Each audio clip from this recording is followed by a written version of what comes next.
with Champions Real Estate Team at Berkshire Hathaway Home Services Ambassador Real Estate Company. My name is Mark Wehner II, Team Leader of Champions Real Estate Team, and joining me today is Russ Williams with Williams Mortgage.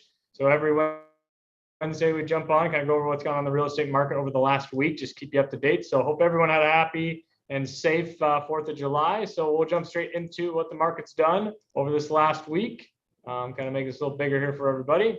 So the numbers, basically we had 408 new listings. We had 266 contracts written, basically accepted contracts, and 514 sold homes. So our number of listings that went live is down by about 100 from the weeks previous. And same thing with the new contracts written. So basically that's pretty common for, the holiday weekend, extended weekend, people taking, Friday, and, obviously the holiday on Monday, Tuesday, getting back to work and all that kind of fun stuff. So most people kind of take a little bit of a breather, but, we'll probably be jumping right back in the saddle with what's going on in the market in the next little bit here. Okay, how do I get out of this thingy?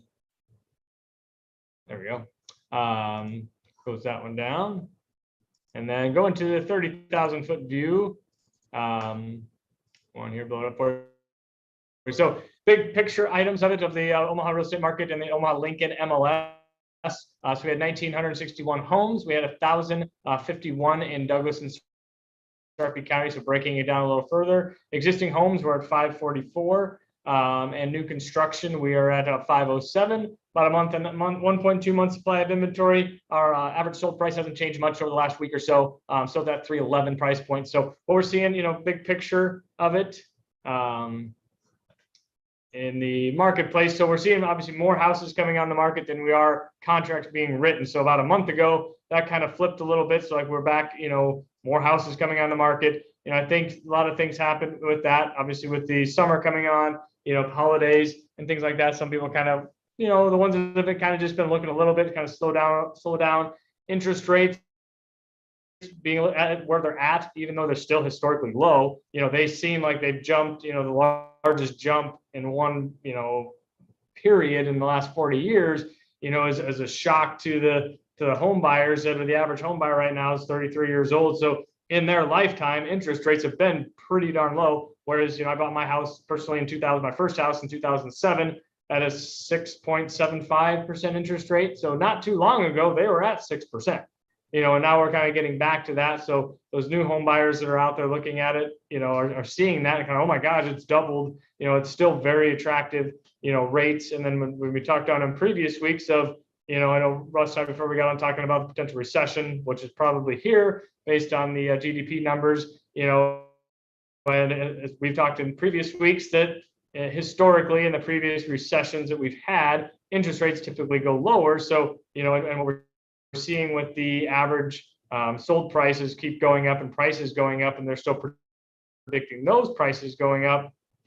Waiting till next year, your price could go a lot higher than what your interest rate is, and getting more bang for your buck now, refinancing later at a lower interest rate. Just depending on every situation is different. You're only going to be there for a couple of years, maybe not that advantageous for you. But we see rental market's gone up over the last year, at least about 14-15% in rent. So those rents are going to keep going up just as interest rates are going up, in the next little bit. So that's what we're kind of seeing on the market side of it. Still a great time to get out there, and buy a house in that regards, and even selling a house. So, but I guess we'll jump on here with Russ and kind of see what any more information he's got with regards to the mortgage industry. And so you're on mute, Russ. So just make sure I unmute you. Yeah, we did see just a little bit of a mild improvement in rates from where we were last week. And the primary reason for that is the report that the Federal Reserve Bank likes to watch is called the Personal Consumption Expenditures Report, or PCE. And the most recent report came in a little bit less inflationary than what the market had been expecting. And that means that that we didn't have as much growth in the economy as what an analyst were thinking we would have. What that did is that resulted in the Federal Reserve Bank of Atlanta. Every so often they'll release what they call the GDP Now, their forecast for what they think the next quarter's economic growth or contraction will be. Keep in mind, the first quarter of 2020, we had negative growth in the economy, meaning it contracted at 1.6%.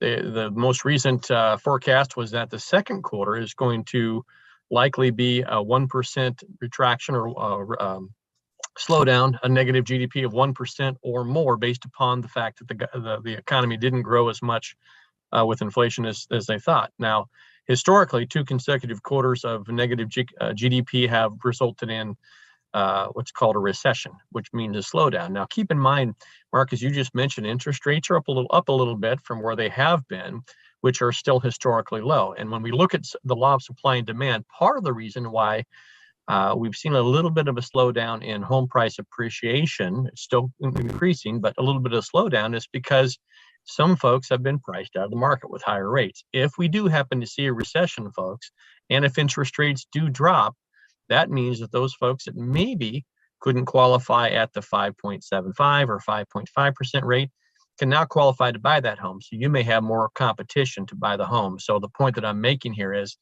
it's a good time to buy a house. And given that we have still very low inventory, if we do see a recession and interest rates dropping, it's quite likely that home prices will continue to rise. And history has bore that out. During recessionary periods, home prices remain stable or increase. So you might have a window of opportunity here, folks. So if you want to buy a house, get out there and buy. But interest rates, we don't know exactly when they may start to move down, typically at sometime during the recession. But buy now before the rates go down, because home prices are likely to rise in a dropping interest rate environment. Yep. And the old saying goes, you don't wait to buy real estate, you buy real estate and wait, in that regards. I mean, even if it goes up 3% next year, if it goes up, it's gone up. In one of the neighborhoods I was looking at doing a market analysis, it went up 22% since last year.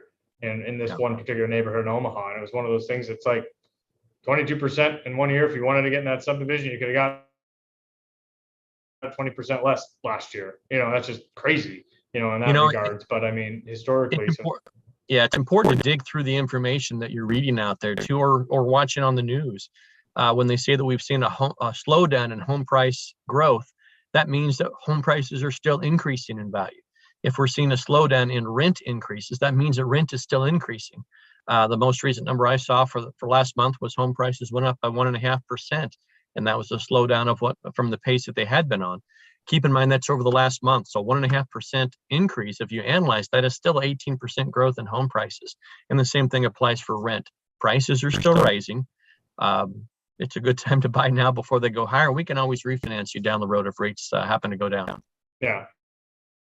And obviously everybody's situation is different. So give us a holler here, champions, or get in touch with Russ. We can go through each individual situation. Does it make sense to buy now? Does it make sense to rent? Who knows? And that's, everybody's situation is different, but our goal, here is to make sure that you know exactly what you're getting into, and have as much information so you can make the best decision for you. Well, does it make sense to wait? Then wait. If it makes sense to buy now, then buy now. But if you're going to buy now, we do have a listing going live tomorrow. So that segue. But we have an awesome ranch in Papillion, basically just a little over 3,000 square feet, 2 bedrooms on the main with an office that could be converted into a third bedroom. So it's over 2,000 square feet on the main. So it's going to be listed at 385. In the basement, they have a partial finished, but they're not all of it finished. They have a ton of storage.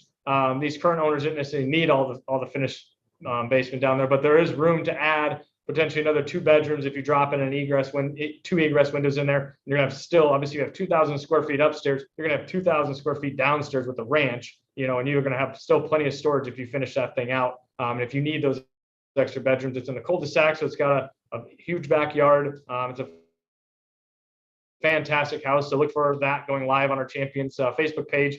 We'll blast it out there at all our social media avenues and stuff like that. So, but if you have anyone interested, if you're watching the video, you're first to hear it. Breaking news. I guess I don't have a producer doing all the flashy bangs and things of that sort. But so we got that going live in Papillion.